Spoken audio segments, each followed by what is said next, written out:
Once upon a time, a mind met its body.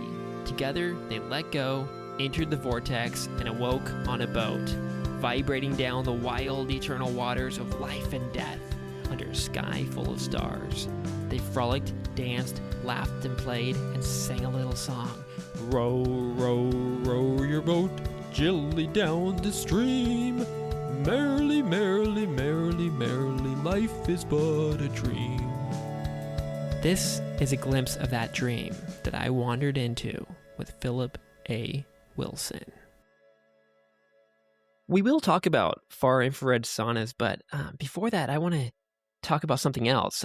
You've mentioned that one of your favorite books and most influential books on your life, and maybe a book that also kind of is similar to your life in some ways, is this book by Hermann Hesse, Narcissus and Goldmand. This is also one of my, actually, it is my favorite book and probably the most influential book on my life. I've been living around the world the past 14 years or whatever, from Korea to Japan, and it's the only book I've kept with me this whole time, and it's currently the only physical book I own because this is that important to me. The sauna stuff is important, but this is a nice chance to talk about this, and it will link back up, I believe. So perhaps you can tell people about this book and your own journey, and maybe how the two sort of intertwine. They're totally intertwined. Okay, so I was at Indiana University, and my girlfriend found another boyfriend and destroyed my life. Not destroyed my life, destroyed my what I thought was my life.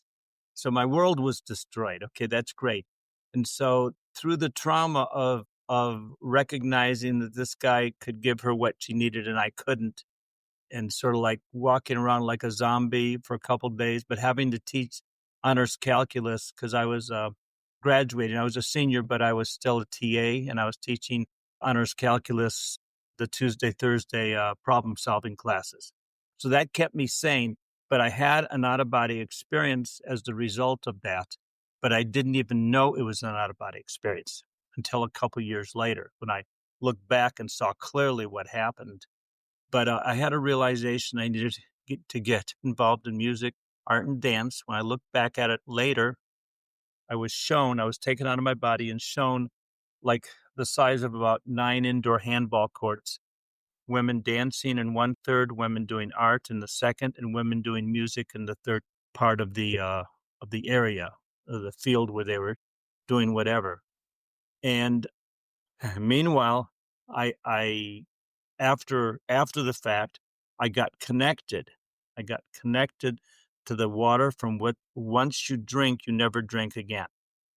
I got connected to that and didn't know it. So basically, I'm the thinker because, they were telling me I'm so left brain. Even my liberal arts classes were philosophy, logic, symbolic logic, economics. And so I got it in high school. I got an 800 on my math SAT and I got a 419 in my English. It's probably one of the highest differentials.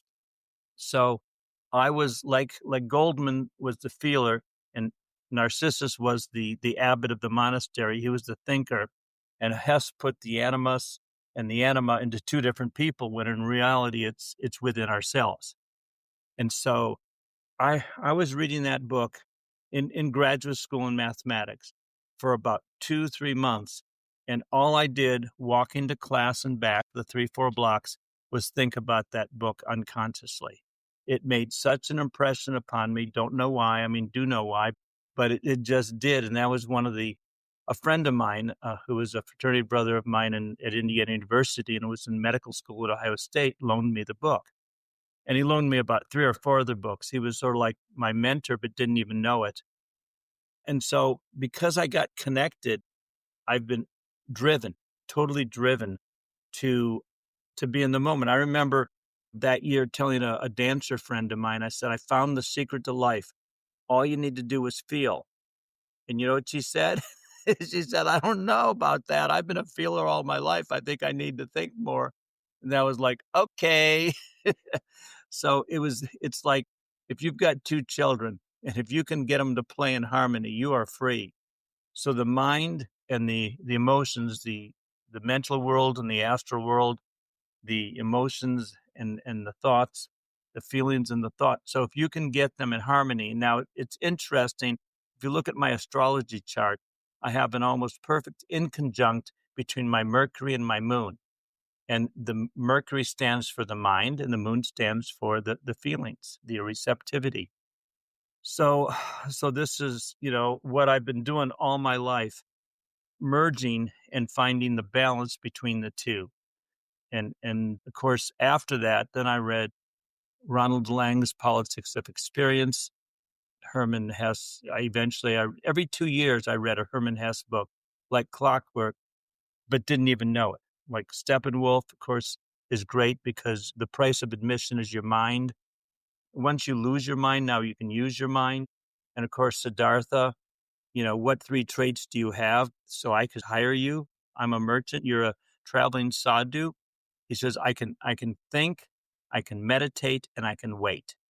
And so, it's funny because I couldn't remember the wait part. You know, patience is really super important.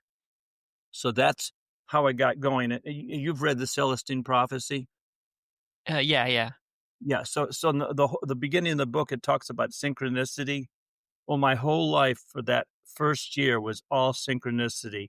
I just miracle after miracle because see, once you connect with the life force, like in Star Wars, the Force that which is a part of you and you're a part of it, and it's intertwined in everything, or another name for that is spirit of itself.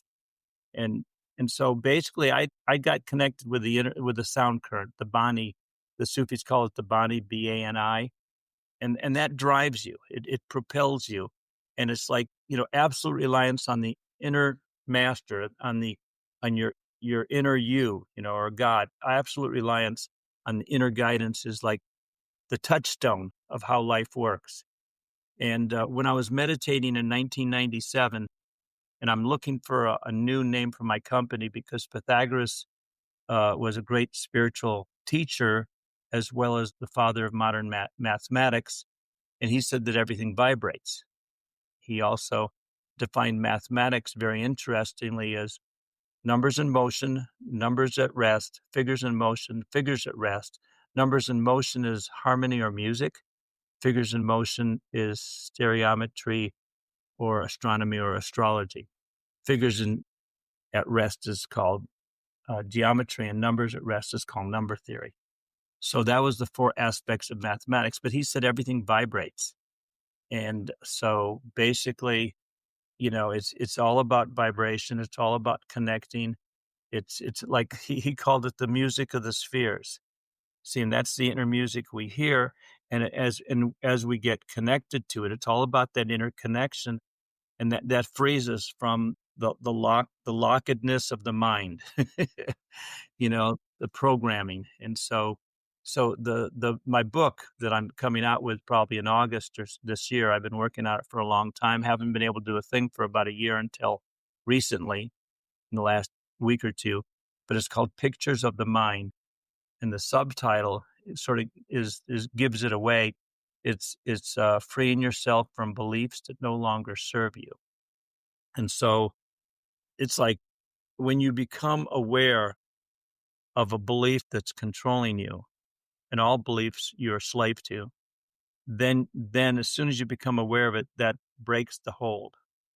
There's still repercussions. For example, in mathematics, and I have an honors degree in math and 4 years of graduate school in mathematics.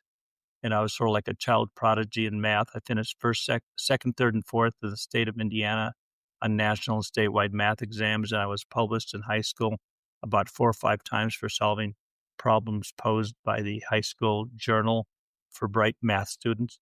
So the getting tuned in to who you are and listening. And so when I was meditating in 1997, wanting to change the name of my company, again, Pythagoras said that the limited is the positive and the unlimited is the negative.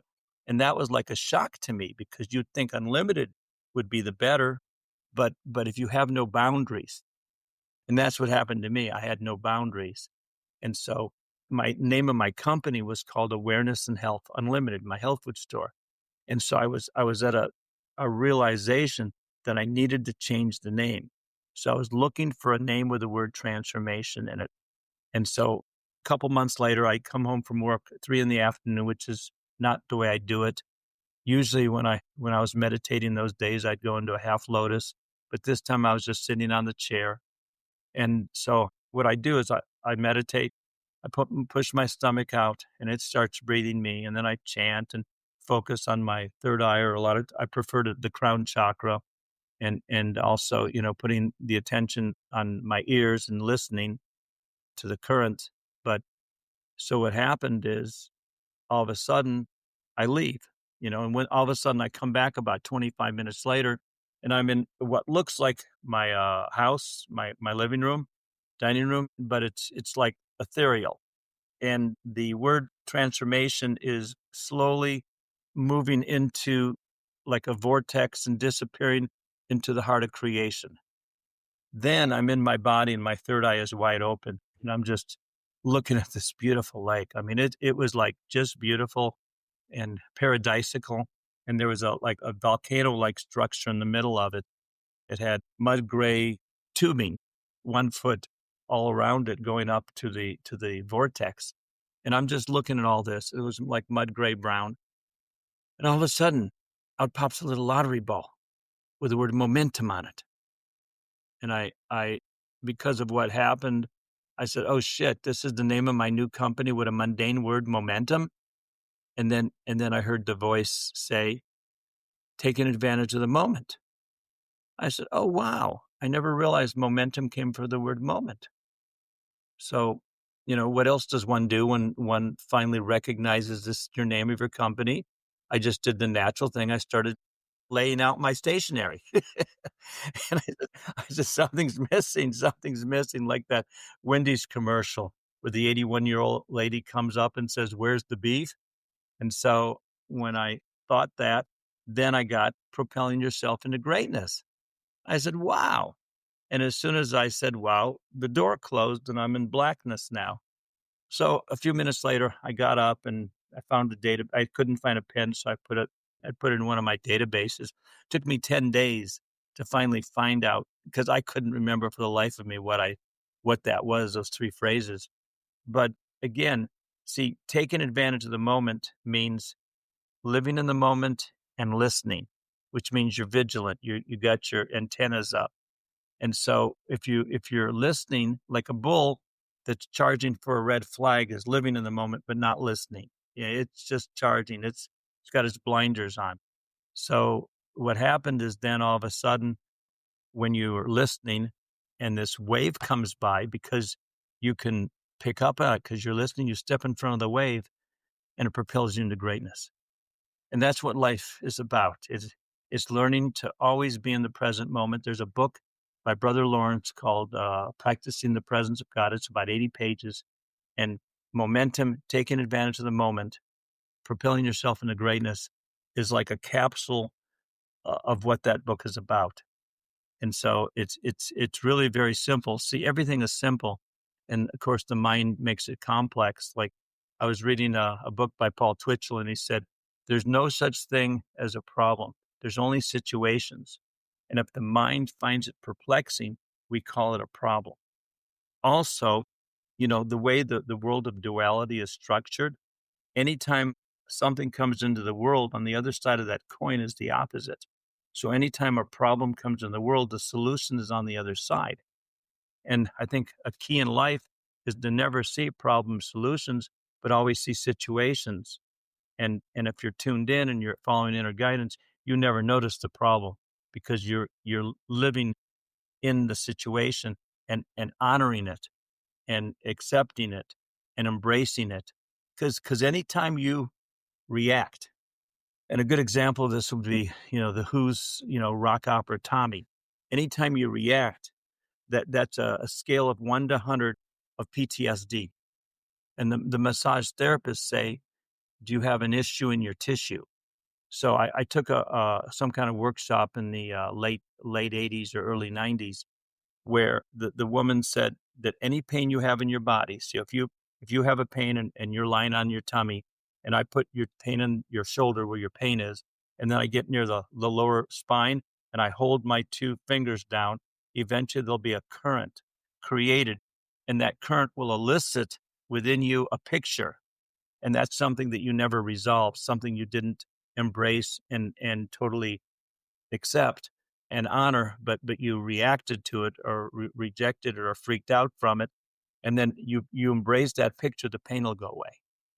So, I mean, these are generalities, but basically I want to, like I share with people I run into at conferences. Like I had one of the nicest compliments when I had a reading in 1984. The lady said, "Oh, wow." She said, "Oh my gosh, you're a sage mastering that as a merchant." And in a sense, ever since I got lit in 1970. And then I had a Kundalini awakening experience, which is even more profound, where I met some yogi and he showed me these exercises, these Kriya Yoga exercises. He had a dream in the dream in a past life. He was the teacher of the person who was the teacher of him this lifetime, who was the head of the Paramahansa Yoga Nanda Self Realization Fellowship teaching at the time. And so he was coming through Columbus, Ohio on his way to Europe looking for someone who could show him what to do next. And so, he just showed me these techniques and we did it about 30, 40 times. He took a break. We did it another 10, 20 times. And my whole body was like filled with electricity. Every single cell of my body was cleansed. And 3 days later, when I tried to eat a steak, I felt like comatose. I couldn't even get my mind to function. I had to meditate for 6, 7, 8 hours before it finally started working.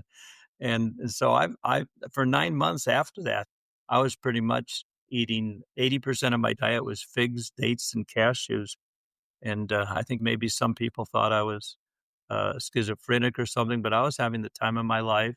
I was studying Plato. I was studying existentialist. I was in the math department, but once I had the out of body experience 6 months before I graduated from Indiana University, and here I was. They expected me. My brother got his PhD in 3 years at Ohio State.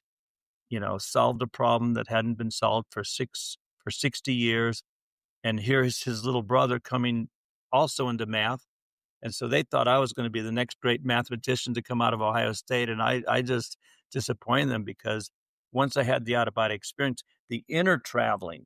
So like I was really freaked out. I said, "Oh my gosh, I wasted 10 years of my life doing math." And so I was doing everything to try to feel good about that. Like I was into Bertrand Russell because he was a mathematician and he was very active socially. And Lewis Carroll, who wrote Alice in Wonderland, was a mathematician. But when I was reading Plato, and Socrates said, there's a purification of the soul that occurs when you do mathematics. And that was like, oh, wow. And I described what mathematics was. Well, in a sense, you could consider science almost like right now as a form of mathematics. See, what it is the objectivity. It's the ability to, okay, here's a problem. You have this here, you have this here, you have a line. There's no emotion involved with the lines. And so therefore you can sort of like tune in. And of course I was very, very good in logic. I set the curve on almost every every test. There were graduate students in philosophy in there, and I'm a junior in mathematics, and I'm, what the hell? Where's this guy coming from? But at any rate, I couldn't do math, so my math advisor. This is what he said. It was very interesting. He said, "Phil, you have to have discipline," and that was profound. You know why? Because I then understood the difference between discipline and self-force. Discipline is applying inner pressure to get you to do what you really, really, really, really want to do. Self-force is applying inner pressure to do what you don't or what you no longer want to do. See, and again, remember, it's the belief that no longer serves you. I wanted to be chairman of a math department. And I also, had the image of me as being sort of like an absent-minded math professor at the same time. But I no longer found joy in doing mathematics. And joy, of course, is important. I didn't enjoy. I usually tell people to enjoy, and that's be in joy. And joy is like, that's a wonderful state to be in. When I go to I demo the relaxed sauna at all these different expos, I have a little 8 by 11 sign laminated that says brings joy. This is the sauna brings joy because it activates the parasympathetic and gets you connected to that who you are. And that's why you feel like you're being hugged by your loving grandma or you're basking in divine love. But the whole idea of life in this world is just tuning in and getting connected and listening, and then listening to the inner guidance. And you see, again, it's getting all the false beliefs. Well, how do you spell belief? I mean, that ought to be a sign, right? Belief, lie. So, it has a signature. And if you believe something, then you're implying you don't know it. And I want to know. Okay. And so, it's like the only way to understand what it's like to be the orange is you have to become the orange. So all my life, you look at a rose, you want to become the rose, and it's getting into the present moment. It's like when you look at a picture, you go to the Louvre or the Chicago Museum of whatever it's called, the Art Institute, and you go in there and you look at all the angles of the picture and you go and see, and that's called observing. And there's a great difference between observation and judgment. See, if you less judge ye not, lest ye be judged. Anything you judge, you set yourself up for experiencing, because if you saw The Secret, that's the way you manifest stuff. And it's really funny because if you judge yourself, they have a name for that. It's called feeling guilty. So whenever you feel guilty about doing something, humorously and ironically, you sentence yourself to do it again until you do it with joy. Because see, in the Conversations with God book by Neil Donald Walsh, it says you can't ever have what you want. And people think about that. But if you, again, pictures of the mind, if you think of it in pictures, I saw a book like Don Juan, Carlos Castaneda, A Yaqui Way of Knowledge, dogs see in pictures. And there's a book about thinking in pictures. And the way we communicate with dogs, or the way they communicate with us or cats or any animal, they see the pictures we're looking at. And that's why they can either feel the good vibes or the bad vibes. So when you want something, you're a lot of times you're picturing yourself not having it. So that's what you get. It's like when you say, I never, never, never want to do this. Well, you're picturing yourself and giving all this emotional intention. Well, of course it's going to, and then you let go of it. That's how you manifest something. In other words, Paul Twitchell said, feeling impregnates thought with action. So when you can feel your thoughts, and again, we're Narcissus and Goldman stringing back around, when you can feel your thoughts, and then of course you have to, in order to manifest anything, you have to be willing to not have. If you're not willing to have, then you got caught in duality. See, if you're for or against anything, you get caught in duality and you exile yourself from the God consciousness. So one of my favorite statements is thinking without feeling. This is again Narcissus and Goldman. Thinking without feeling brings about woe. Like you think Hamlet, concentrated in thought, thinking without feeling brings woe. And the rest of the sentence or double sentence is feeling without thinking brings grief. So again, the problem with thinking without feeling is there's no feeling in it. And that's why he's in woe. He's consternated in thought. But if you can feel, get centered, if you have a thought, you need to love it or don't give it any attention, and it'll wither on the vine. So, and if you're feeling without thinking, it's like a woman upset and grieving because her husband died, not realizing the death is an illusion. How can you imagine yourself not existing? That's not possible. I mean, it's like Descartes got it all backwards. He says, I think, therefore I am, but no, I am. It's not logical. I just am. I exist. God is. That's all you can say about life. I'm going on a nice soliloquy. Are you having fun?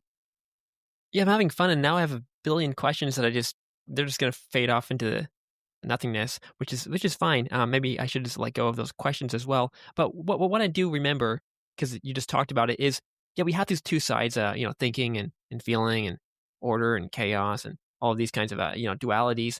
And for me, I like it best. I think we all like it best when we have that sweet balance between the two simultaneously or seemingly simultaneously, sort of this flowy state. But it's hard for me to find a way to be in that state. I tend to, for example, kind of fluctuate, like go to one extreme and then the other extreme and then the other. Like say for example, like living in Japan, that's kind of the order and the logic and the belief and the mathematics. And then I go off to Thailand or Cambodia or somewhere else, even the United States, that kind of gives me the body, the emotion, all of that kind of stuff. And then I want to find a place that has a sweet mix that allows me to embrace both sides of myself, or find a technology, or find a food, or find some sort of practice or action or something that gets me in that state. And I have found a few, but you've been living longer than me, and you've been exploring this much longer too. So how can we kind of find a balance between these two seemingly dual sides of ourselves? Yeah, maybe it's a place, maybe it's a food, maybe it's some technology, maybe it's something more simple, just closing your eyes and meditating. I don't know. What do you got for us? Well, it's again, it's the dichotomy between judgment and observation. Okay, it's the dichotomy between drudgery and having fun. It's every time you catch yourself judging. And I was at the airport and I just saw, oh my gosh, I just did about 20 judgments in 1 second. And what I've discovered, in the last year, I'm really excited about my new discoveries. I almost feel like I found a secret. The antidote of judging is observation, or observing, or to observe. And like when you look at a sunset, you have a feeling of awe. You're just wow. You're just really appreciating and valuing. Which in astrology, Venus stands for love, and they say that Venus stands for appreciating and valuing. So a lot of times, instead of telling someone you love them, because the whole concept of love is like, love can be mommy, I hate you, mommy, I love you. It's so if you say I appreciate you, people can hear you better. They can feel you better. It's like, thou shalt have no graven images before me. Well, I saw the 10 commandments when I was a kid, and I thought that was like a golden calf. But a graven image on the mental plane is a concept. So the concept of love is like God, it's all over the place.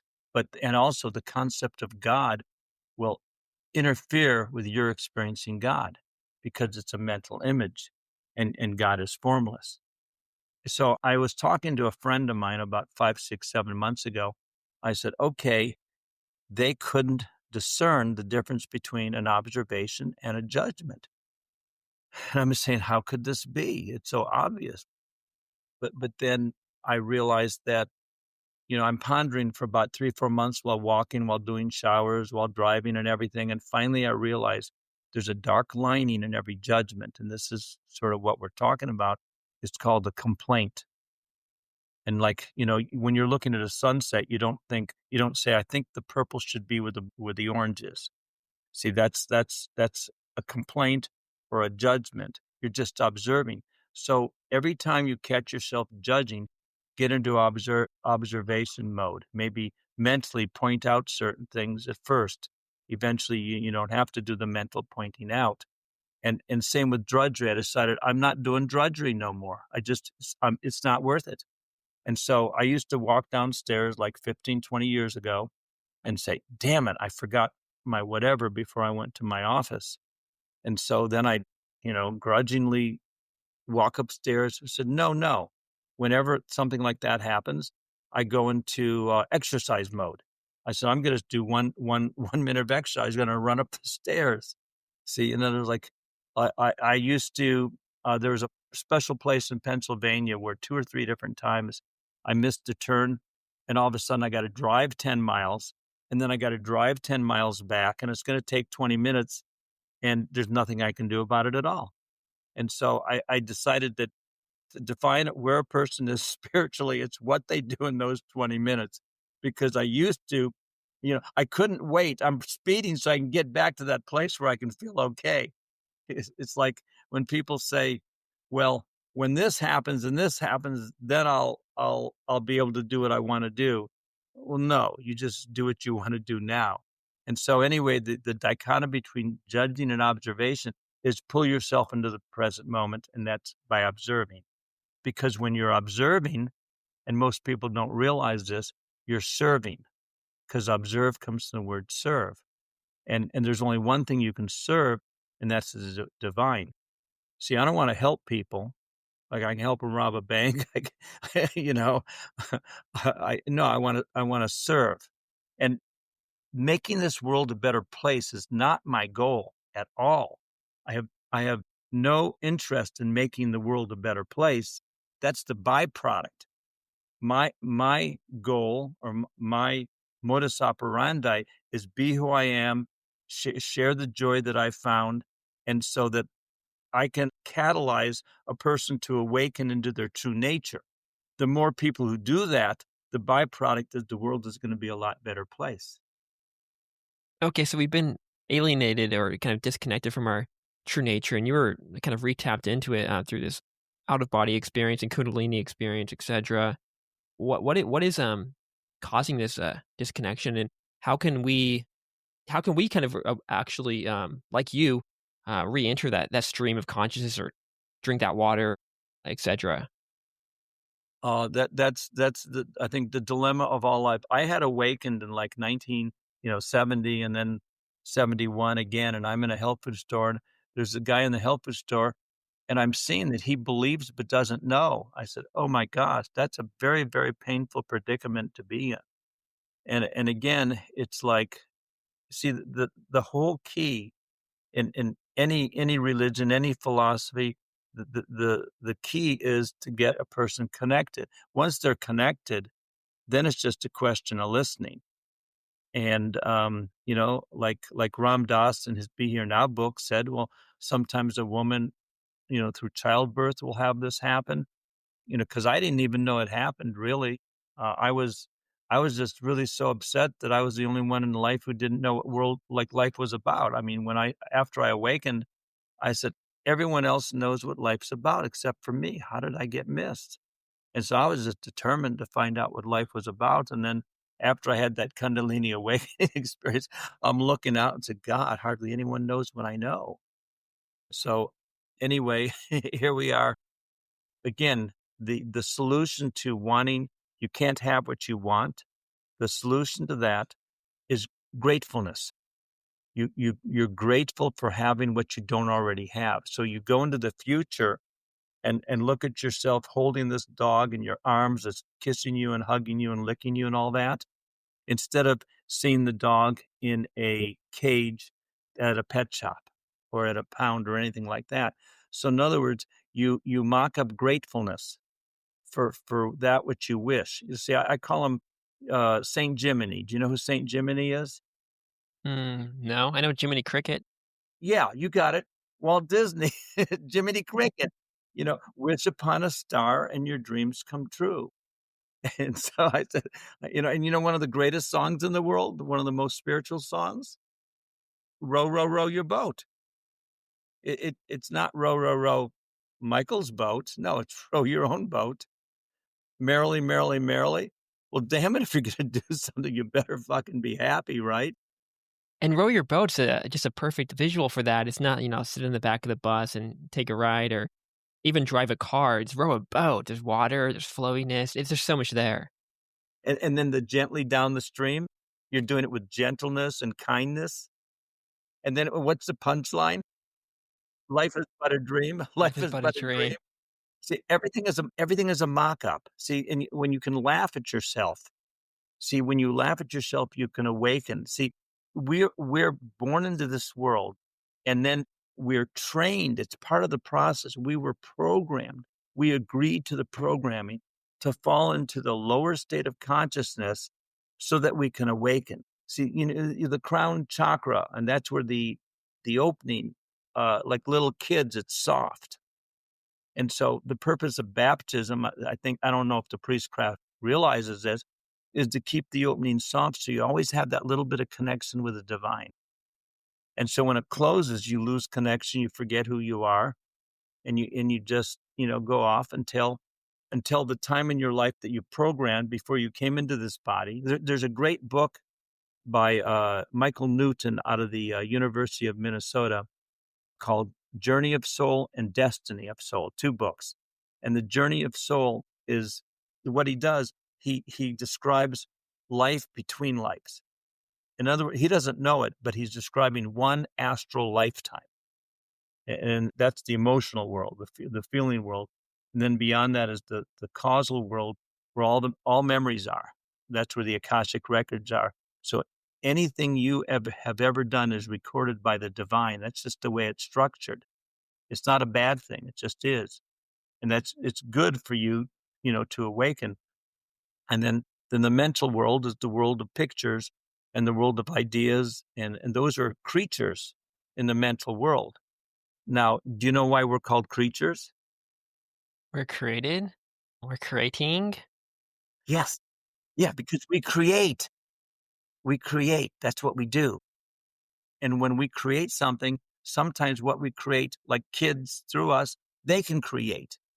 But even the ideas we create, the cells we create, they create new cells. And it goes on and on and on and on. That's sort of like infinity, but eternity is different than infinity. Eternity is when there is no time and space. Everything is happening now, and you're in the moment. Like when you get in the relaxed sauna and the parasympathetic gets activated, or when you're meditating, and you get to that part. See, and then the rules change. Once you get the purpose of meditation is to get to a space where now you switch to contemplation. And this is sort of like in the Yoga Sutras of Patanjali. There's concentration, and there's meditation, and there's contemplation. And then when you true contemplation on the moon, and all the secrets of the moon will be revealed to you. So revealed to you. So you put attention on something, and you do it with love, you do it with gratefulness, you do it with joy, and then you lay back and sit and just rest.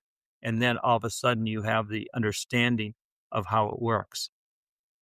Where does the far infrared sauna tie into all of this in your journey, and then also in how perhaps they can put us in this kind of state, or tap us into God or whatever? I don't know. Let's talk about the sauna, because I'm worried we might just not even talk about it, which is actually fine too. Yeah. No, it's time because it does fit in.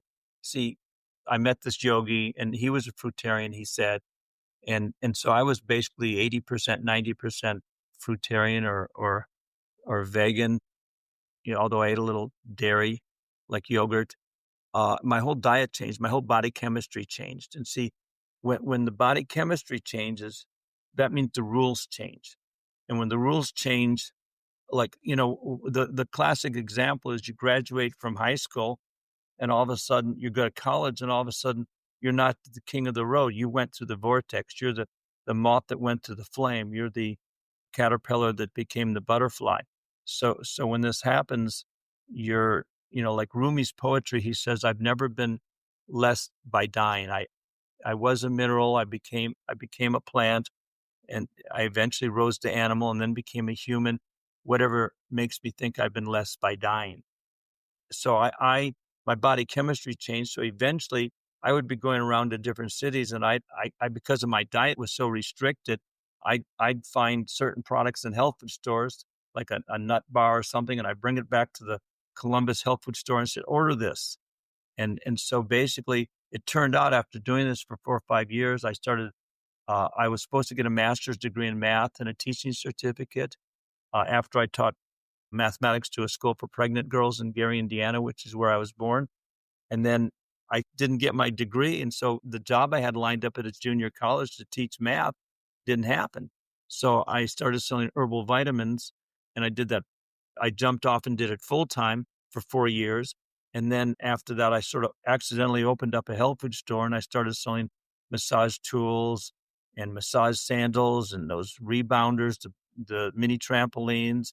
And then I started selling those inversion devices and all sorts of massagers, foot massagers, shoulder massagers, back massagers, electric massagers, finger massagers. I mean, I was selling about 100 different massage tools to health food stores, and I set up a business.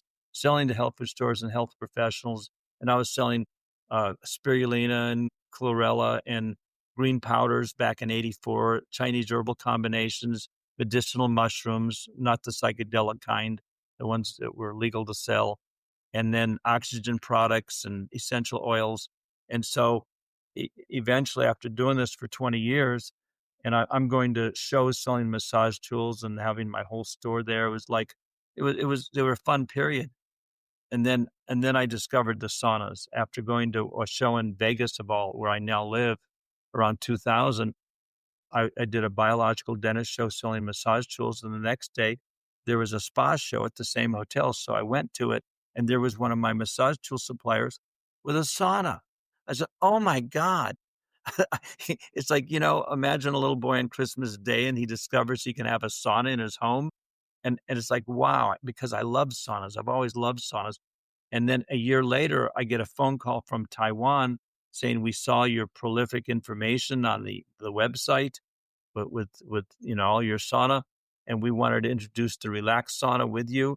It took us 10 years to develop the technology using semiconductor chips, and our sauna is like far, far more advanced in technology and effectiveness and therapeutic value than the sauna you have. Are you interested in getting one? I said, "How much is it?" They gave me a good price. It came 2 days later. And, I mean, I was loving my other sauna. The other sauna, had a camping chair. I took it out. It took too long. And I would sit on the floor and I would meditate. And it'd take me 18 minutes to finally start to sweat. And after 55 minutes of total in the sauna, I felt like I had a good sweat. This relaxed sauna, 8 minutes. Well, first of all, you felt it in 30 seconds. You felt this warm, loving energy. You felt like you were being hugged by your loving grandma, or you're basking in divine love. And when I go back to when I first started meditating in the early 70s, and you felt all this buzzing around and you felt totally connected, totally in the here and now. Well, that's how you feel when you're getting a relaxed sauna, but it's physically. You feel it in your physical body. All the water molecules in your body are vibrating and pulsating, and it activates the parasympathetic because it also, when you get in the sauna, when the water molecules vibrate, it purifies and cleanses your body. Dr. Yamaguchi in Japan, of all places, has done a lot of research, and it's incidentally the relaxed sauna in Taiwan. The reason they did their research is because a Japanese company asked them, "Can you find out of electricity, can you find a way to create the energy that you find in the hot springs in southern Japan where people go for healing?" And it turns out there's a preponderance of the far infrared energy between 7 and 14 microns specifically around that. And that's why it's so healing. And interestingly enough, most people don't know it, but there's near infrared, there's mid infrared, there's far infrared, there's ultraviolet, there's microwave, whatever. But you are a far infrared light being. Everything vibrates. Remember Pythagoras, our friend? Everything vibrates. You vibrate, and you vibrate at 9.4 microns, which is far infrared energy. Far infrared energy starts at 4 microns and goes to 1,000. But it's, according to Dr. Yamaguchi, the 7 to 14 micron frequency of far infrared ray will actually vibrate your water molecules. It'll penetrate your body because water vibrates at 8 microns. So that means the water will absorb and it will penetrate and it emits. See, you emit far infrared energy. And when you hug someone, you can feel their far infrared energy. When a chicken lays on the egg, it's generating far infrared energy, and that pulsates the water molecules and the eggs, and that eventually gets the chicken egg to hatch. How do you think turtle eggs hatch? They're in the cold. No, the far infrared from the sun goes through the sand, and the sand does not get hot at all. The hot on the top of the sand, that's because of ultraviolet. Like our skin can get hot because ultraviolet doesn't penetrate, but the far infrared penetrates, goes through the sand for 2 inches, and resonates with the water in the turtle eggs and activates the turtle embryo to grow into a turtle. So far infrared energy is the magical frequency, and it took the relaxed sauna company using semiconductor chips because all the other technologies, they can't do that. Planck's law explains that it's impossible to give you 100% far infrared ray unless you use computer technology. And so we use semiconductor chips. And when we had COVID, we had a big problem getting cars because they use semiconductor chips, I think, for those keys and whatever else new technology they use in cars. And so semiconductor chip technology is very powerful and very therapeutic. And the normal standard technology used in saunas is you have panels, you have carbon panels, and then sometimes you have ceramic something or other. But the far infrared energy from the sun basically vibrates your water molecules. And according to Dr. Yamaguchi, this releases toxic and poisonous gases, only the 7 to 14 micron frequency. It's the active ingredient in saunas is the far infrared energy between 7 and 14 microns, just like the active ingredient in turmeric is curcumin. And so the more curcumin you have, so you basically you make an extract, a turmeric tea, and then you let it all the water evaporate and you're left with a powder. You put that in, that's more powerful than the turmeric itself. And so that's, you have a turmeric extract and turmeric, so you have more of the active ingredient. And so basically what happens is when the water molecules vibrate, you also, Hippocrates said, the father of modern medicine, he said, find me a way to create fever and sweat and I will cure any disease, any disease. And so what happens is if you have 100 people in a small room dancing, it's going to get hot, really hot. So if you have all your water molecules vibrating, your body temperature is going to get hot. And Hippocrates said, there you go. That's the fever. You have a fever now. So that's, if you do research on PubMed.com, what happens when you have a fever? Well, 5 main things happen. And that's the purpose of fire and fit saunas, to do those 5 main things. It's like fever therapy. You detoxify the body, you purify the body, you mobilize the lymphatic system, you get them to get all the junk out of your body. That's their job. It's like rebounding will help that too. I I went to all these classes and became a certified reboundologist back in the early 80s. But and that mobilized the lymphatic system. So if you use the relaxed sauna with other treatments, with other energy medicine devices, like a lady who did lymph drainage said that once her acupuncture owner, or not owner, but her boss got a relaxed sauna for their room, that she had twice the results with the lymph drainage than she had before. If you do the relaxed sauna before a chiropractor adjustment or a massage or any kind of body work, the body work will have much more therapeutic effectiveness. So when you get the relaxed sauna, what that does, it increases the body temperature, and that mobilizes the lymphatic system. It increases the circulation, and that's important because a stagnant pond is a breeding ground for mold and for mosquitoes. Stagnant areas of your body are breeding grounds for mold and bacteria. So when you increase the circulation, you always lower blood pressure when you get in the relaxed sauna, always.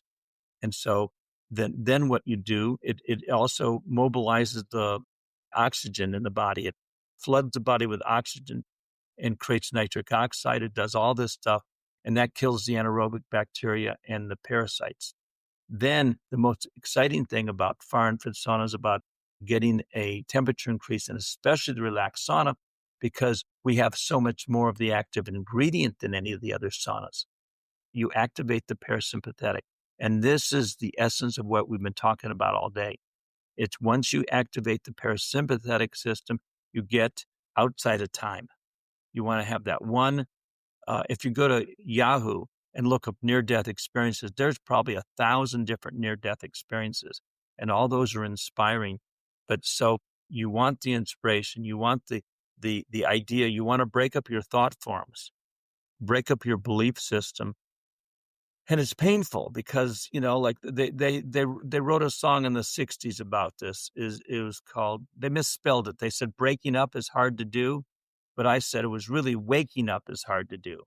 It's really hard to wake up, but and when we wake up, in the morning, I want to go back to sleep most of the time. But it's like, I mean, I'm glad you're asking these questions. Okay. Someone, they see it all. They know something ain't right. Okay. And again, I remember about 20 years ago, David Avocado Wolf was saying, Bush is one of the greatest people in the world, the President G.W. Bush, because we're looking at him and all the things he's doing, something ain't right. Something ain't right. And with all this COVID shit going on, oh my gosh, what in the world are they doing? The world's gone crazy. So, when a lot of people got vaccine injured, like thousands and thousands and maybe millions, and I know many because I go to all these autism conferences where the kids, are fine. Like I just read something, the kid was 6 months old, beautiful little baby, went for the wellness check, got 6 vaccines, and the next day died. So this wakes people up when you see the craziness. How do you think Buddha woke up? He looked around, he was protected from all the negativity, and then he walked out and saw this, what's going on? And it's like when you see the disparity, when you see I used to always tell my dad when I was a kid, that's not fair. But whoever told you it was fair was either ignorant or lying. But on the overall of everything, as ye sow, shall ye reap. Whatever you see, there is no time and space. You create your reality.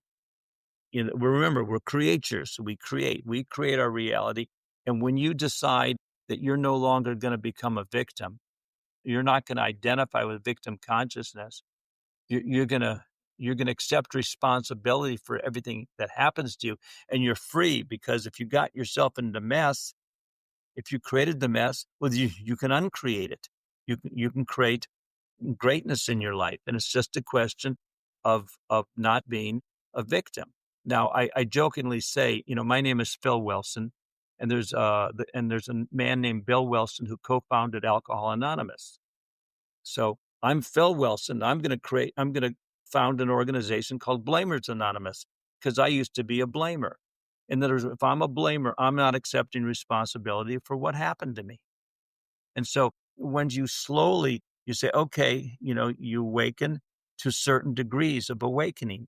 It's not like a boom bang. Sometimes it is, but the caterpillar, it takes time to build the cocoon. And so, but this is like, it's your desire to be free. It's your desire to be free, your desire to not be shackled, to do what you want to do when you want to do it. And then during the first couple months of COVID, there was and it's probably available on YouTube. It's called The Volunteers. It was about I think a 14-minute video of two little girls, like maybe age 7 and 9 or 8 and 11 or something like that.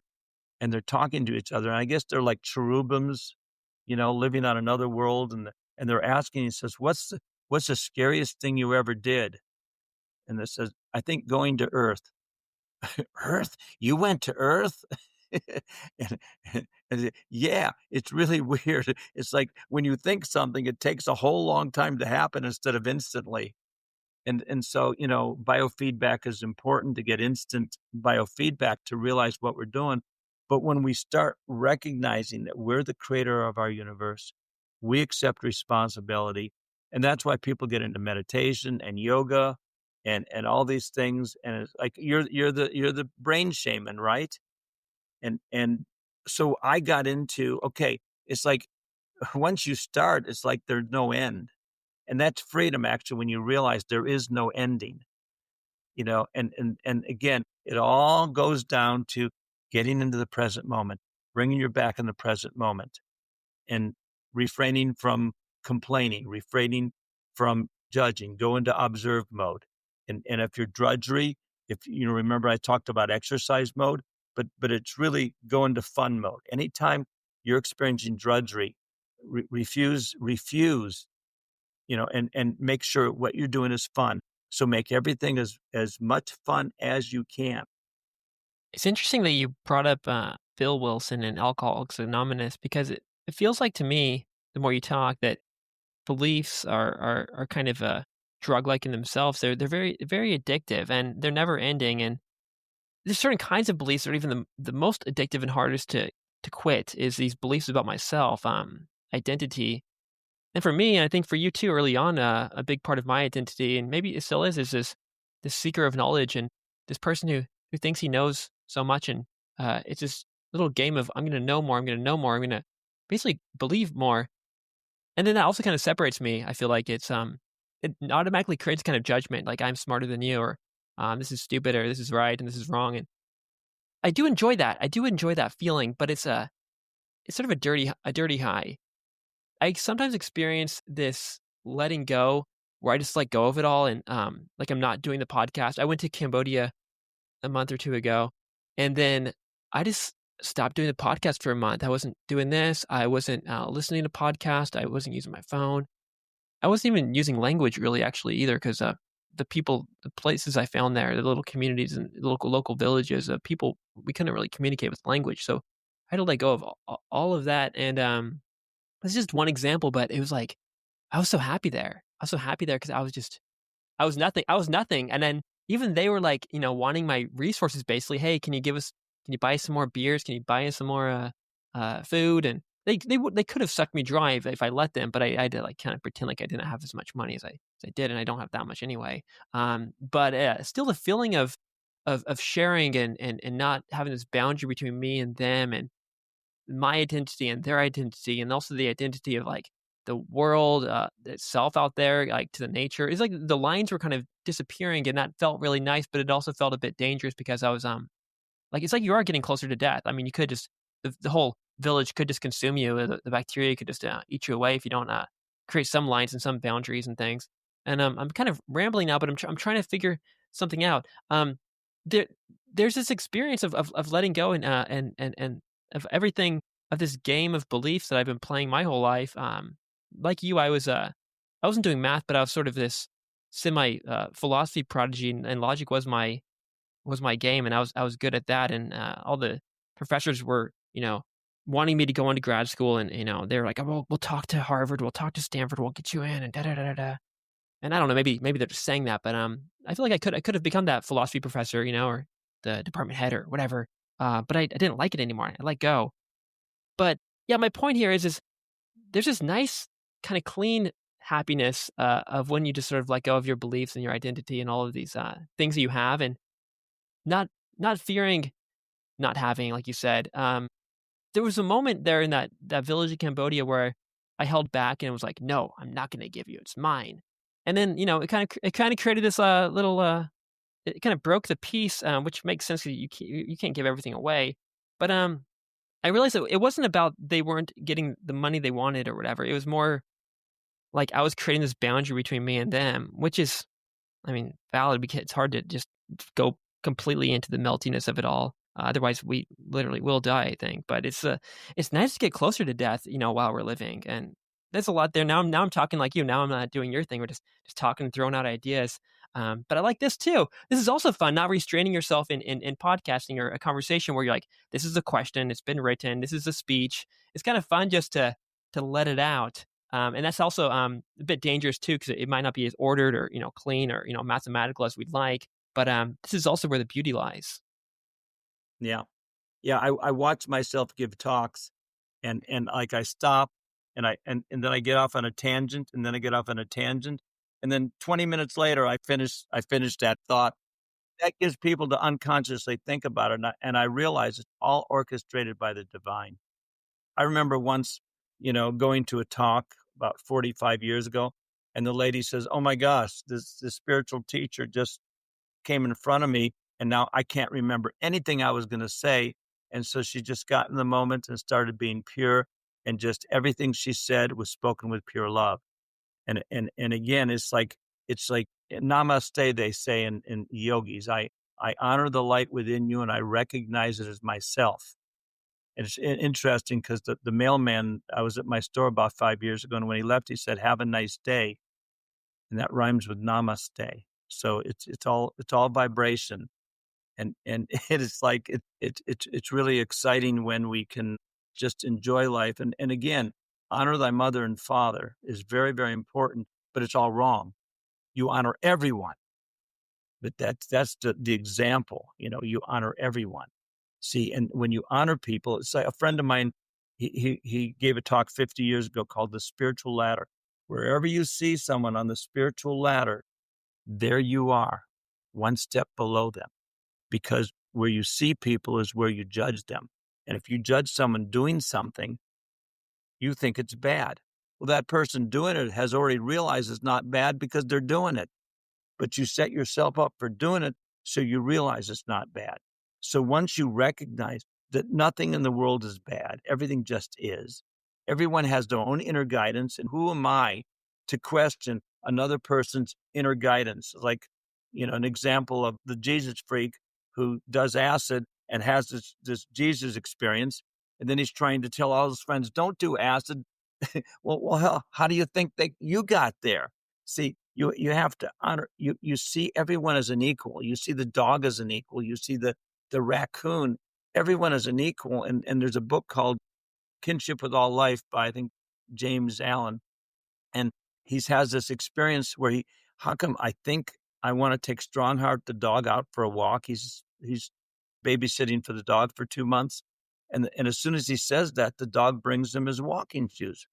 And then he's there. They have an arrangement where he leads one day, the dog leads another. So they're sitting on a cliff in the mountains, and they're just contemplating. He's wondering, how come the dog understands me and I don't understand the dog?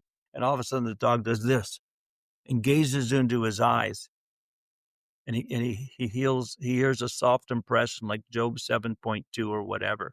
So he goes back and looks it up and says the reason the dog can understand you is because it sees you as an equal. And the reason you can't understand the dog is because you don't see it as an equal. Kids hate it when you get on your high horse and talk down to them. I mean, that's awful. So I can be 60 years old and I could be talking to a 7-year-old and I could recognize by their attitude, they're way more unfolded than me. They don't have the education I have. They don't have the information or the knowledge, but I can recognize the beauty and the wisdom in that. And that's, like from the words of children come great, profound gems of truth. And because they're connected, because the thing hasn't faded yet, or it hasn't hardened. And so through meditation, what hardens the pineal gland? Fluoride. That's why they put it in the water. To keep you deadened where you can't connect. The movie, The Beautiful Mind, he finally quit taking those medicines and he just had to honor the fact that he's talking to beings on another dimension and he just needs to get his dimension straight. And that's all he needed to do. He didn't need to block them out because that blocked out all the joy too. So simple things like honoring people, being grateful. So I tell people when I put them in the relaxed sauna, this is gratefulness training because you feel like you're basking in divine love. You feel like you're loved. You feel like you're being hugged, and it's connecting you.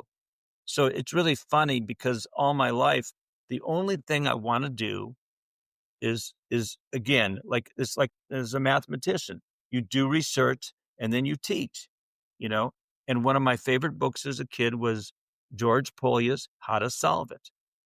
In other words, it's like, and this is what we're all in the dilemma of how to solve the puzzle box of being in this world and how do we awaken? How do we awaken?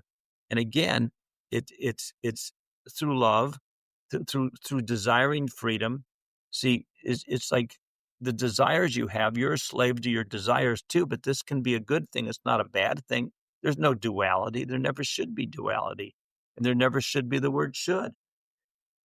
There's this desire in, I think, the human species itself, a lot of us, and I think even in me too, with this desire to feel special or better or something, and that's a desire I would like to. I feel like it's holding me back. Maybe a belief, that in some ways I'm better, but also ways that I'm worse. But it's hard to let go of this desire to be special or different or something. You mentioned the dog, and the dog's just there looking at you, and you might look at that as like, if I'm in that kind of way of being, of just being there and observing, then what's special about me? If I'm that child who's just there and playing, and I'm just another being, what's special about me? And it's kind of a hard nut to chew on, to be like, oh, I'm just part of it all. But it feels really nice once you're in that little stream.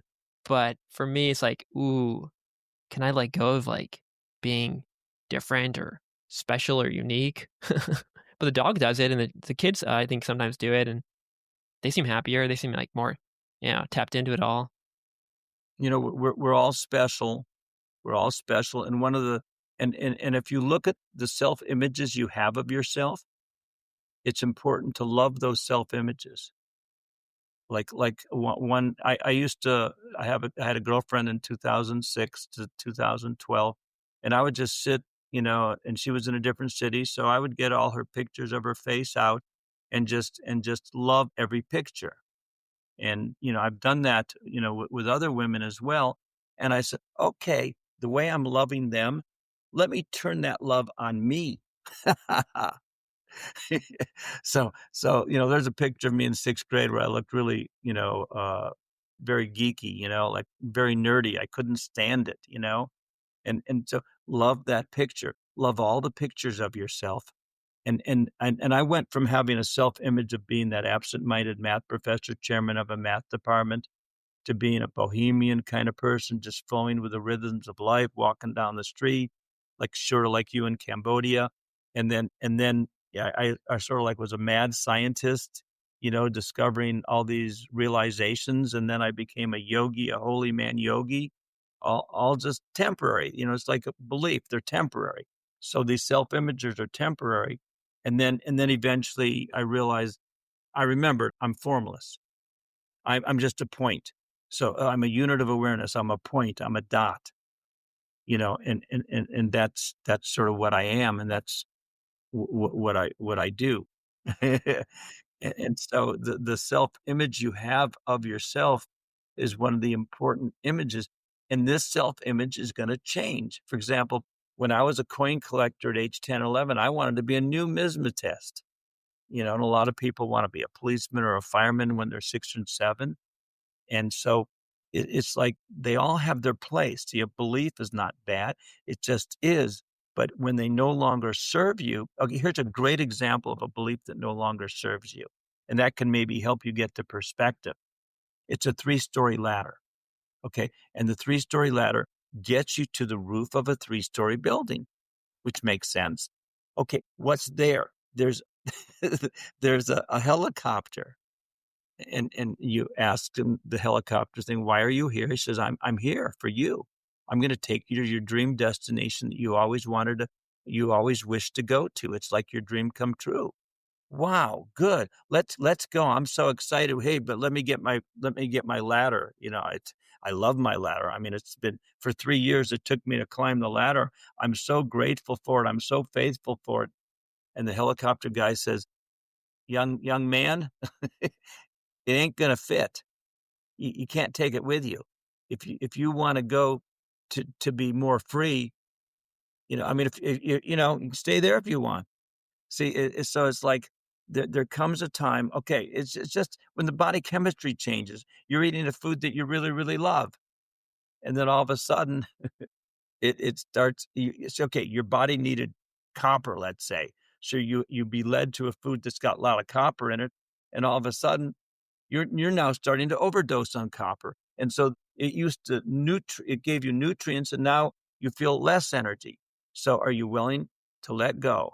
Okay, it's the same thing, and then all of a sudden you need manganese, so all of a sudden you're led to foods with manganese. And it's like, what about overeating? God, it was so good for all this time, and all of a sudden you get to the point, you eat it, and now you're overeating, and so it's zapping you of energy instead of giving you energy. So yes, this food is good, but it's like the middle road. Everything has it's so if you're listening, if if you're listening and paying attention, which I don't do all the time, and I say, okay, I did it again. I overate, and now all of a sudden I'm zapped of energy. And used to take me just 10, 20, 30 minutes to get out of it. Now sometimes it takes me 2, 3 hours. You think I learn? So I'm in the boat with us. I'm in the same boat.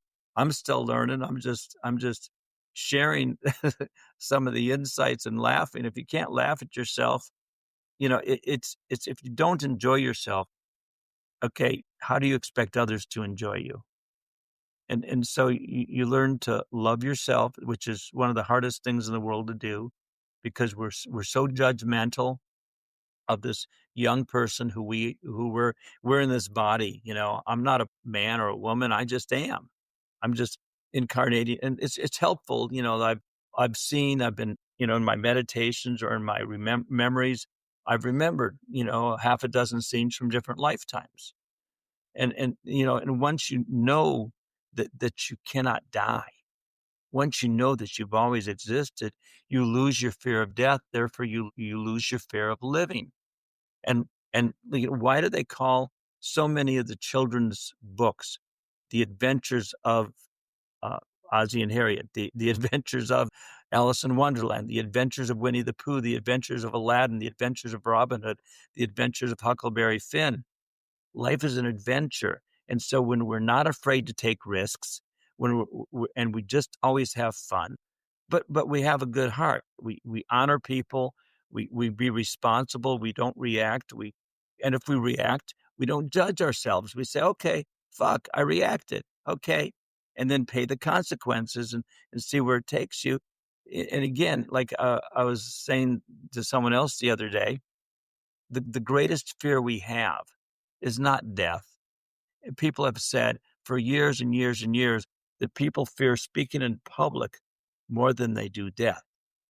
Now, I realized, didn't figure out, figures lie and liars figure. I realized real eyes don't conceptual lies. Okay. So what I realized is that in all that we do, that life is wonderful, and that life just is. Life just is. You enjoy life. You honor people for where they are. When something happens, you're grateful. You learn not to complain about what wasn't, but you enjoy what is. So you always bring yourself back in the present moment. Always bring yourself back in the present moment. So, if death doesn't exist, well, it seems to it appears to exist in some way, but then the question is, what is death, and how does death differ from life? Well, don't you die every night when you go to sleep? As a kid, I hated to go to sleep. I never, to me, it was like dying. I would do everything I could to stay up. So, but, and where do you go? The body, you're not moving. You don't seem to pay attention when I wave my arms, and all of a sudden you appear. And that's what happens when we like, again, uh, Daniel Brinkley is a good friend of mine, and he wrote the book Saved by the Light, and then the TV movie of it, 96. Is when you have a near death experience, and another friend of mine had a near death experience, and she was shown she got to experience being the other person interacting with her as she gave wrath to the other person.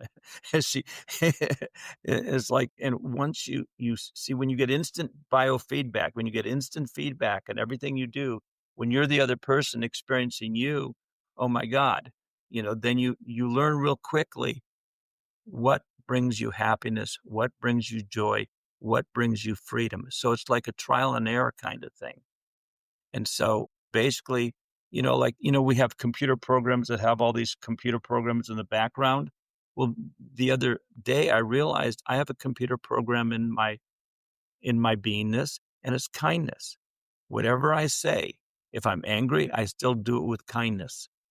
And you learn to develop a certain frame of attitude or mind or feelings. You learn, see, once you can love yourself, then you can love others. And as you become more and more free, when you get to a certain point, there's only one thing that's worth doing, and that's loving and letting the love flow through you.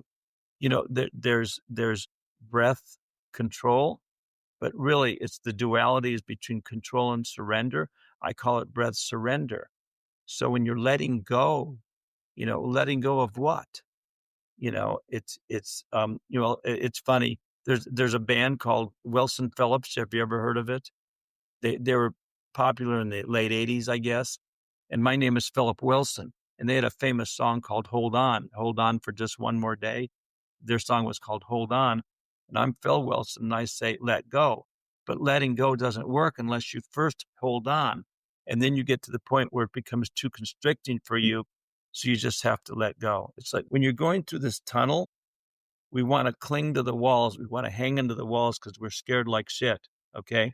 But actually, when we let go, all of a sudden, we go through the vortex and we're really, really free. It's really, really, sort of wonderful. Yeah, I feel like I wanna let go more, but I'm scared. I wanna be able to like, part of me wants to I have this plan, okay, I've been living in Japan for whatever, 12 years or something. If I get permanent residency, then I have that stability and that structure, and I can always come back, but should I wait for that? I don't even really like it here, but I feel like it's a smart move or something, but part of me just wants to just go back to the US or enter some more, Dionysian kind of place where, there's emotion and embodiment and creativity and art and love and all the roller coaster of the adventure of life, that I've sort of lost here, but I feel like the narcissist in me, the sort of logician in me is like, "No, we need Japan, for sort of, all the basic, safety and health, money, etcetera." So I guess it is valid that we're scared to let go because, we don't wanna just become, poor and we don't wanna die, but like you said, once you maybe lose this fear of death, maybe things get easier.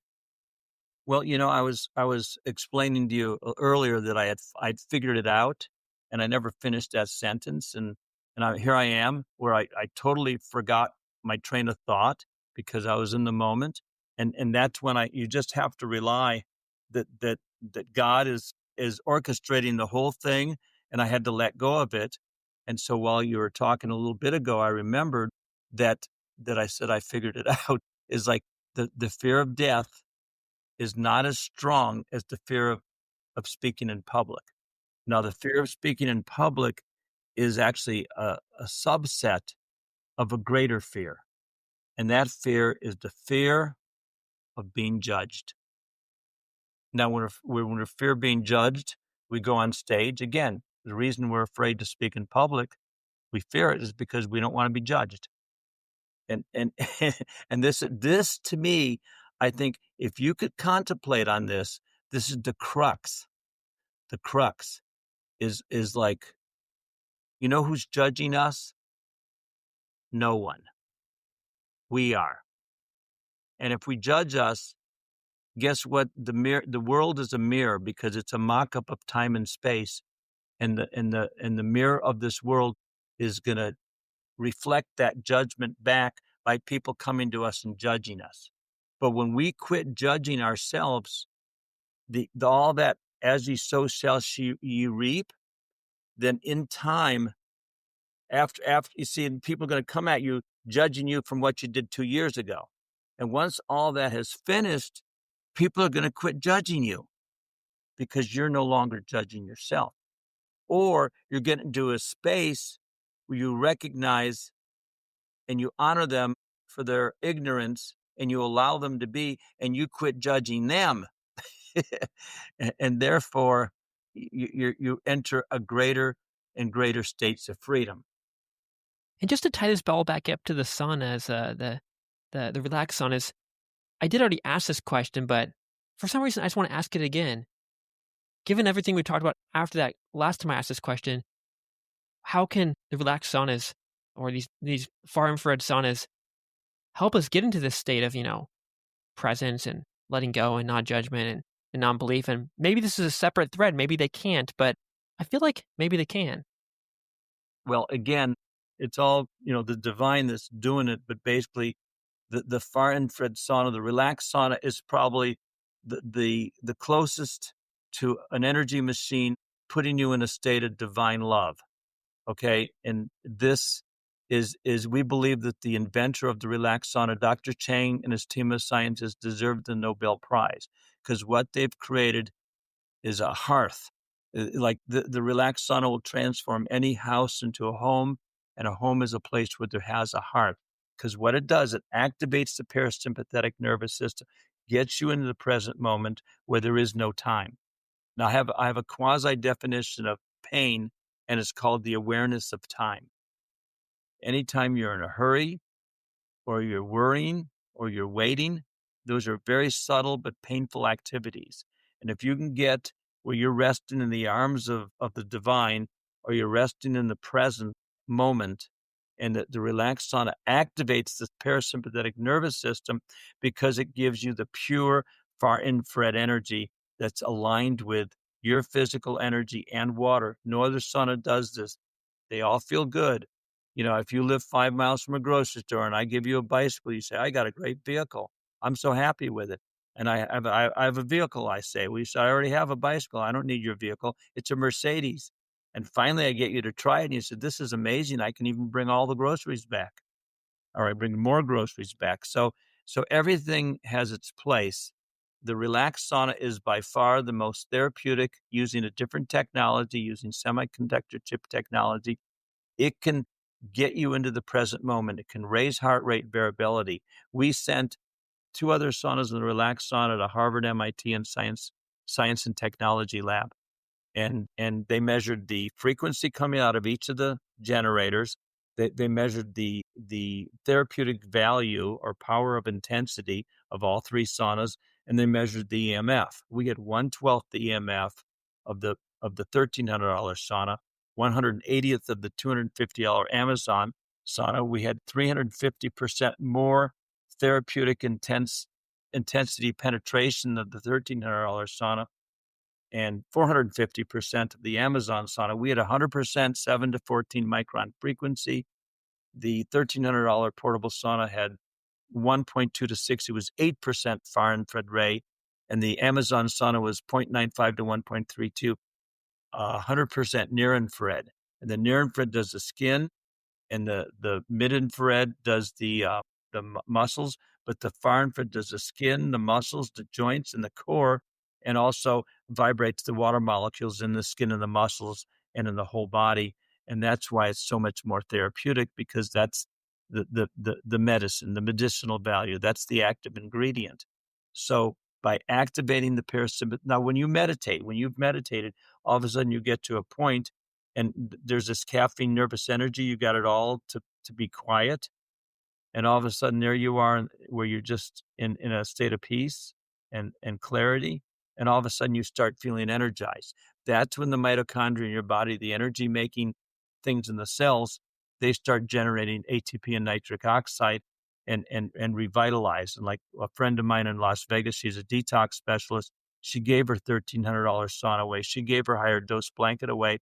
And because they left her de-energized, and the relaxed sauna was so much more detoxifying and so much more revitalizing. And so there's a difference in saunas. The relaxed sauna is a $20,000 sauna, 3 times more potent and powerful than any $8,000 wooden infrared sauna, which are great. All the saunas are going to be very helpful, because all saunas, even the Finnish saunas, have a benefit. And there's a book called No Sweat, No Sweat by Dr. Bill Ekmanar. He's a cancer doctor. He's a Qigong master. He's a medical doctor, a Chinese medical doctor. And he says the heat shock proteins in the relaxed sauna can do wonders for you. But he talks all about the history of saunas. And Dr. Hulda Clark brought this out. See, every disease, including cancer, is a cause of a toxin in the body and a parasite.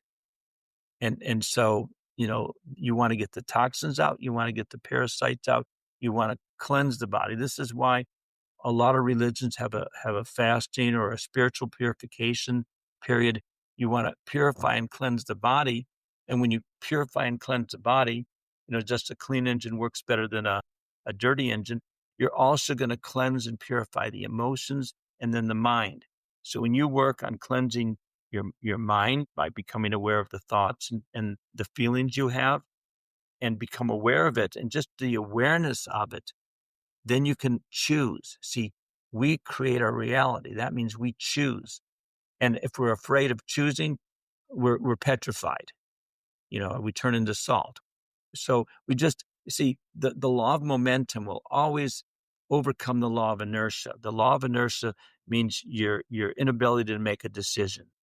And in 8th grade science, we all thought that when you had an immovable object that was hit with an irresistible force, as people who played chess, that's a stalemate.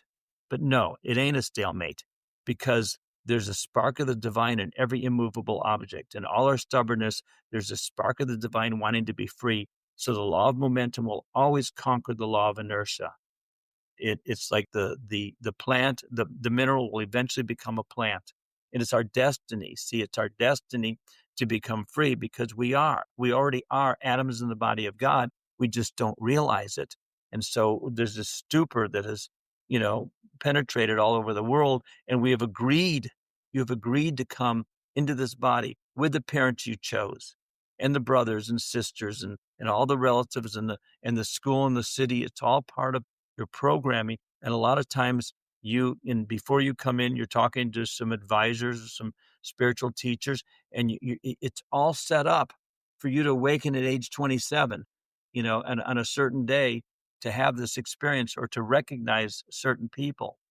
And once you start going into this sort of like different way of thinking, it breaks the thought patterns. Sometimes music, like Wagner's music and even Stravinsky's The Rites of Spring, it was so discordant, it broke up thought patterns, and people complained and they threw tomatoes. But a lot of because they're resisting instead of just embracing it and enjoying it. So I today always have to remember to be still and know that you are God. You know, it's like to be aware and and listen and honor people and it's like I haven't stopped doing this. And again, my goal, I don't know about yours, but my goal is spiritual freedom. My goal is to have joy, to embrace joy and experience the great freedom of life more and more and more and more. And you know, as a mathematician, those peak experiences, you can't have them all the time. I used to, you know, I spent about 9 months when I was doing the fruits, the dates, the figs, and the cashews. I was getting up at 6 in the morning and meditating, doing stretching, doing yoga, doing those Kriya yoga exercises, and I was revitalized. And I wanted to always feel that presence. And finally, one day, I remember walking out. I was at OSU's campus, Ohio State. I was at 16th Avenue, and then I ran some friends, and I felt terrible. I felt totally disconnected. And they said, "God, you look great today." Yeah, the reason I look great because I was in my body, and I'm usually not, because I was always trying to be in you know, always feel the presence of the divine. And and then and then all of a sudden, I felt it, and as I was talking to them because they needed to hear something, and it was available to me. So you don't always need to feel the presence of the divine or of God. You just know that it's there whenever you need it, and that therefore you can just enjoy yourself, whatever you do. And it's really difficult to allow yourself to just be where you are instead of always trying to be like it's great when when you're an outfielder and they hit a fly ball to you, you just catch the ball. But the great experiences was when you have to dive and run, and it's scary and a risk, and you might not catch it, but you run 100, 200 feet, and then you dive and you catch it. That's what life's about to me. Peak experiences, greatness. See, you get propelled into greatness when you're listening, when you're in the moment. And so life is all life is, okay, is it's all a daydream. Okay? It's like here you are and you start daydreaming, and if you have fear, it stops the daydream. So you have to coax the fear, you know, and talk to it and get it back into the center. And then the daydream will continue until it circles and you have an ecstatic moment and you say, "Oh my gosh, this is so wonderful." And then you fall asleep. And then all of a sudden you start becoming aware that you're daydreaming again. And this is all life is. It's one daydream after another. It's rest points throughout eternity.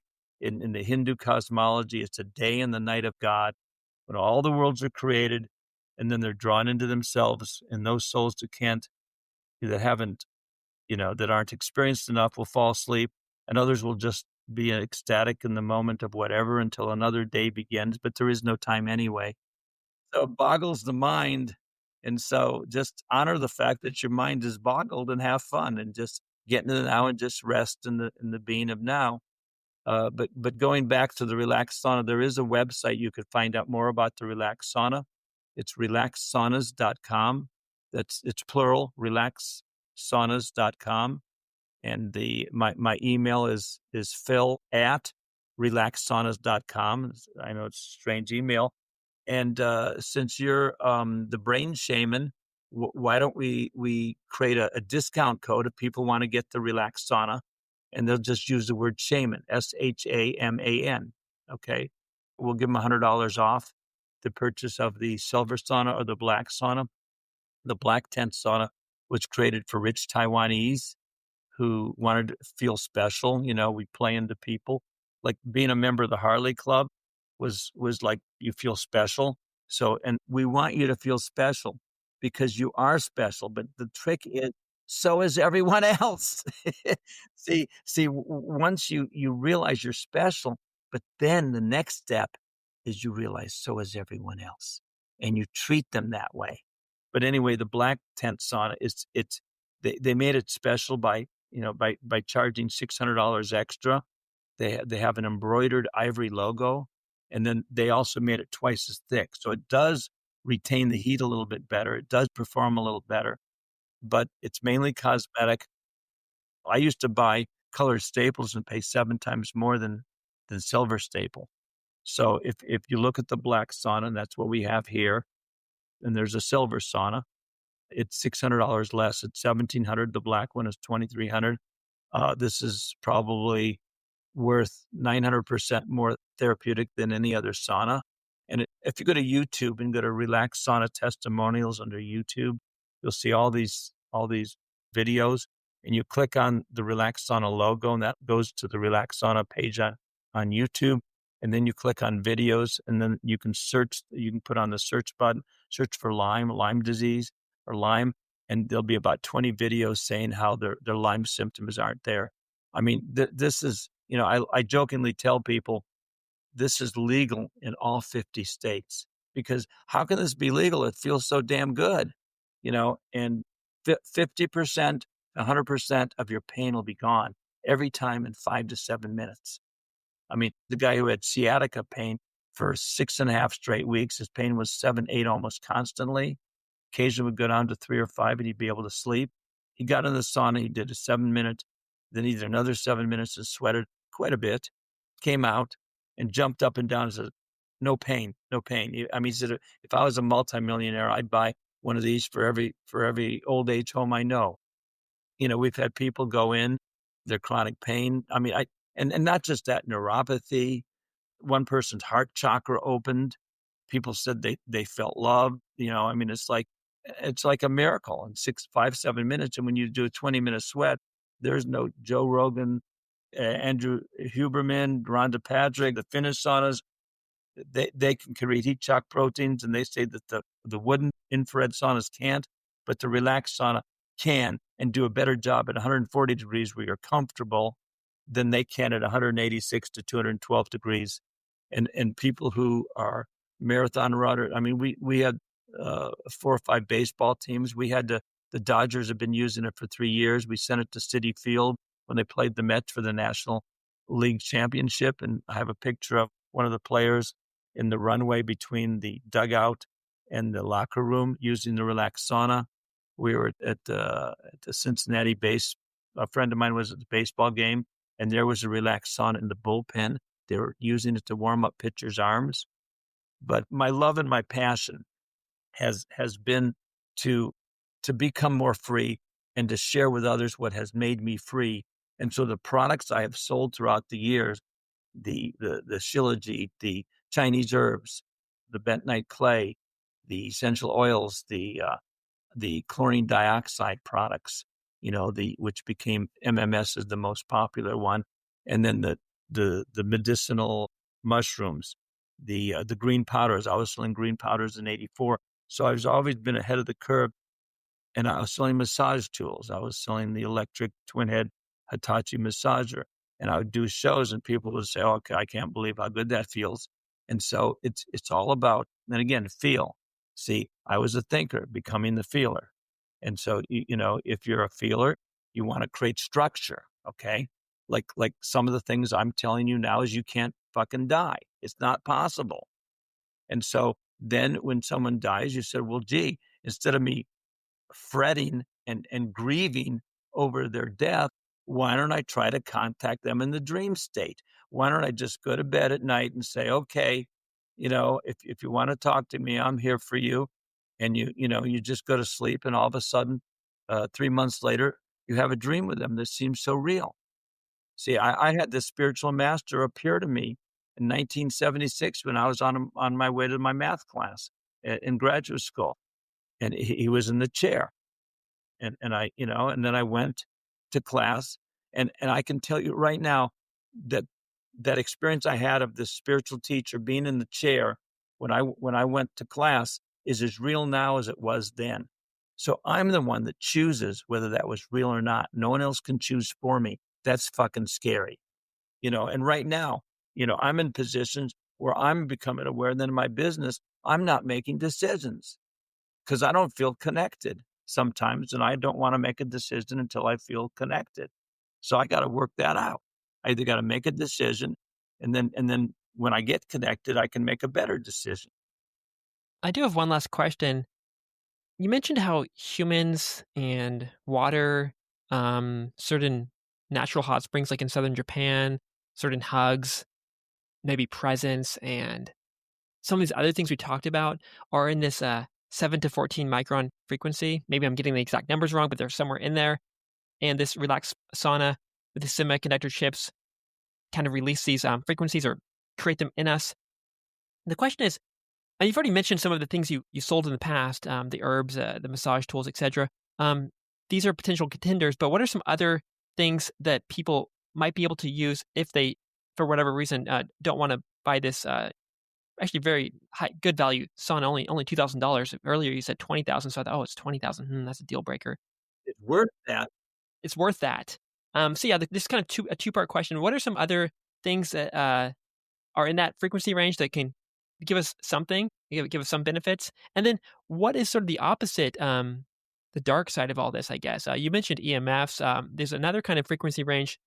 Maybe that's it. Maybe it's something else that maybe we should be wary of, and some ways that we might be affected by these negative frequencies. Well, Dr. Yamaguchi in Japan, in all his research, he says that the far infrared frequency between 7 and 14 microns actually antidotes the dangerous effects of microwave EMF, like our cell phone. That even the Wi-Fi in the room, those things are 100 times more dangerous than the EMF of any household appliance. Even the saunas that have, a lot more EMF than the relaxed sauna, they're minimal compared to the dangers caused by the microwave, cell phones, and the Wi-Fi. Now, there's a guy in Oklahoma. He's got the relaxed sauna radiator. He takes it out of the tent and uses it in his room. And he says of the 14, he's got 14 EMF protecting devices. He said the relaxed sauna radiator works better than them all. But there's a whole bunch of other products that, again, like everything vibrates. Okay, everything vibrates. Chlorella will vibrate. Each mushroom will vibrate. Brussels sprouts will vibrate a certain way. Everything vibrates, and so when you another way is sound, inner sound. See, it's the Rumi calls it the bani. It's when you start listening to the sound, and a lot of times, if your eyes are closed, you get a flash of blue light, or a lot of the spiritual teachers talk about a blue pearl or a blue star or a blue light. That's the presence of God in your life when you get that experience. Or if you can hear the sound, sometimes when you hear the inner sound, you think you're going crazy, but there's inner sound and inner light. And those are like, the twin aspects of the divine. And so it's learning to, like if you have a musical instrument or if you just listen to music, I mean, you can go to the internet and find different frequencies, certain meditation music, and you can listen to the sound, and it can help lift you into another state of consciousness. You want to be lifted into a state where you can become more free. And then sometimes just enjoying whatever, music you like, Fleetwood Mac or whatever else, just enjoying them gets you into the present moment. And so again, it's like in the have you read the book Steppenwolf by Herman Hesse? Yeah, so I've read all of his books, just as you have. He's amazing. So in that thing, the jazz singers, the music that draws him in to get out of his being, it's sort of like what the Celestine prophets, he calls it, you're not apathetic, but you're a little cross between a little arrogant and like Steppenwolf called himself. He was like, it was a cross between, but again, he was a thinker, see? And then he became the feeler. And that's the solution to embrace the moment, to feel, but in a sense, you lose yourself, you go through the vortex, and then you're in another world, and then you're free, and then you have to come back, and then you have to say, How do I now function in this world knowing what I know?" But there's a whole bunch of herbal products and health food stores, because I used to focus on tonics and massage tools and acupuncture and acupressure. You could, for example, do this to your thumb or press the acupuncture points without knowing anything. Just I call it boneology. Just find a bone and just press on all the bones in your body, and therefore all the muscles in between the bones are going to get massaged. And when I massage, my girlfriend, I'll just go and I don't know what I'm doing. I'm just doing, and all of a sudden my hand starts hurting, so I slow down, and then I go in the other direction. So it's just learning that everything is orchestrated by the divine. It's just flow with the cosmic rhythms of life. I mean, we're surfing like you suggested. We're just surfing the cosmic waves. There's no right, there's no wrong, there's no guilt. All that is bullshit. Okay, it's all part of the programming in this world to keep us trapped. Okay, like religions are good for a while, and then they no longer serve us, and that's why people say, okay, hope can be good, but then when you hope, like when my girlfriend got engaged to her other boyfriend, I was free because I quit hoping that she'd change her mind and come back. So that's sort of like, everything could turn into its opposite or it's negative. So hope is good. Like believing in Santa Claus can be good. But if you're 28 and you still believe in Santa Claus, people are going to look at you funny because the belief no longer serves you probably. And you can believe in the tooth fairy. So whatever you believe in, it's a lie. Every statement you can say is a half truth. Like the GPS says turn right. Okay. Now it says turn left. I said, what the hell are you doing? I just told me to turn right. Now you're telling me to turn left. Make up your mind. See, we can laugh at ourselves. And once we laugh at our shenanigans and just hang out and be yourself and just learn to love yourself, then you're on the way to being freedom. And once you're on the way, really there's that's you're there. See, you're already there. That it's the path of total awareness. It's the path of freedom. It's the journey of freedom. We're there. It's not to. We're not going anywhere.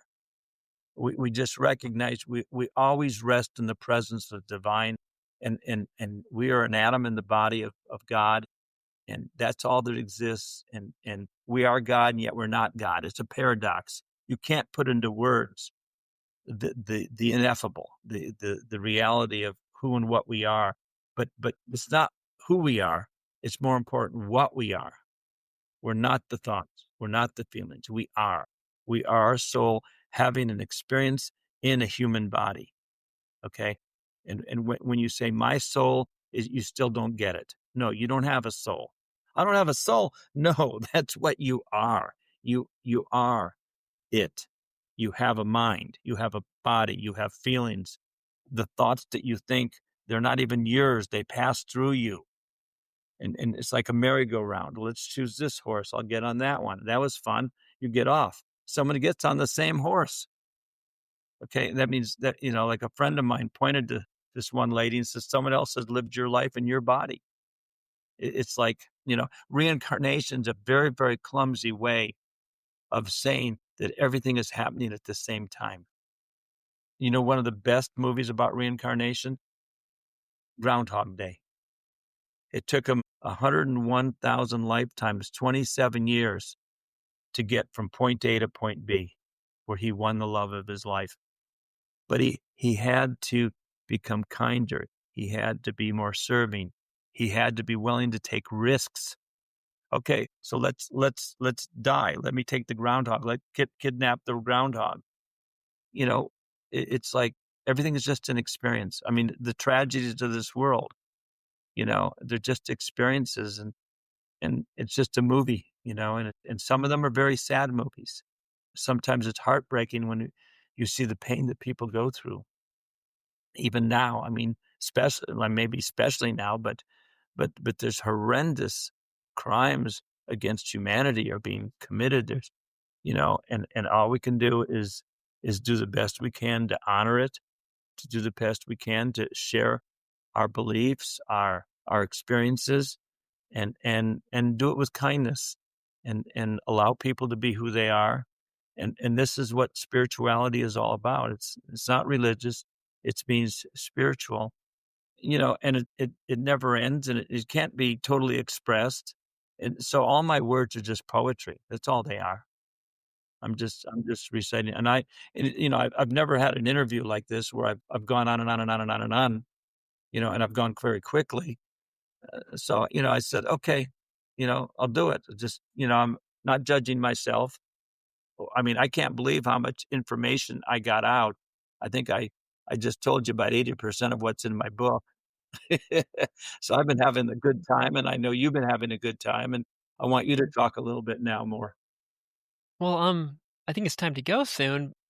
But then again, I mean, this interview is just a dream, and this life is just a dream, and we're just rowing our boats together. And so maybe we could enjoy it for a little bit more. But I just appreciate this time together.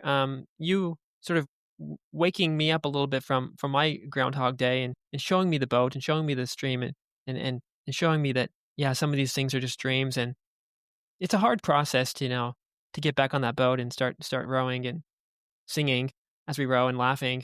But, thank you for at least kind of nudging me and some of us in that direction. So I really appreciate this time together. And, yeah, maybe after your book comes out, we could do this again. Yeah, that's a great idea. I'll let you know, and thank you so much for this opportunity. And let me put that last commercial in. It's relaxsaunas.com. And also, I have 2 websites, picturesofthemind.com, and my name is Philip A. Wilson with 2 L's in Philip, philipawilson.com. So they can go to those websites and see if there's any information there. But it's been a real pleasure, and I'm grateful for the opportunity to share with you a lot of the things I've discovered, my insights, and especially because you hear what the hell I'm saying. And if you didn't, I couldn't say it because it's too painful for me to say, to share with you what I love and you not hear me. So if you're not listening, or if you are not in the space right now to hear what I'm saying, I'll stop on a dime because I have no desire to talk. See, I'm not attached. If you don't want to hear, fuck, okay. I don't need to talk. I only want to share with those who can hear. And that's my discipline. It's no fun to say something and you not be able to hear me and it bounce back. That's painful. So I ain't gonna do that to myself. Why? Because I love myself and I honor myself. Yeah, there's a special kind of talking like what we're doing now that feels good, and you can still feel present and connected to all that stuff and being that right frequency, that human, divine frequency. But I feel like a lot of times when I'm talking or when people are talking, it's almost the opposite. It breaks me out of the presence. And when I just shut up and I'm in the silence, and then things start to emerge, and I'm like, "Whoa, I feel alive again." But then again, right now I'm feeling it now too, so I guess it's a certain kind of talking and listening, but, I'm happy that I can have words and observation and, connection and everything all at the same time. Yeah, it's really, I mean, this has been a real joy for me. I mean, I'm having fun. This is not a chore. Well, I don't wanna lug that sauna around everywhere. I know it's much, much smaller and portable and cheap than cheap in the money, sense than a lot of than these other saunas, but still, like, I'm semi-nomadic, and I don't know, but one day I hope to get one of these things for sure, or at least try it out if I'm in Vegas or somewhere where people have it. For sure, absolutely. It's when you try it for 5, 6 minutes, then you're sold, but the company does have a 30-day money back guarantee.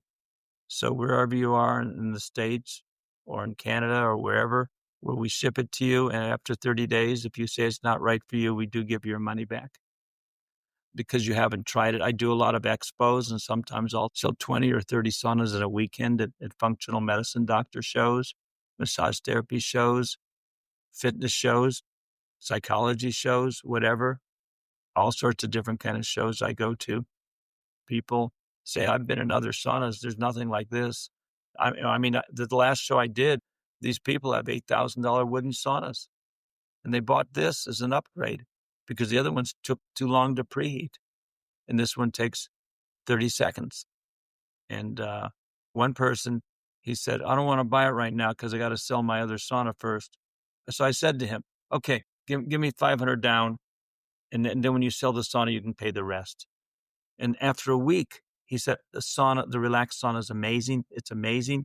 And we just sold our sauna. How much, remind me, how much more do I owe you?" And then he paid us. So it's funny when there's so many other portable saunas that just can't do what the relaxed sauna does. And so many wooden saunas that are good, and they're all good. They're all going to do some good because sweating's good, and they're all going to increase temperature a little bit. But this one, I'm very pleased and grateful that for 23 years I've been promoting it, and it's the only one that has the semiconductor chip technology, and that's the difference maker. And that's why it feels so much better. That's why you feel loved. So it's exciting that I'm selling a product that reflects my so-called, for lack of a better word, philosophy of life.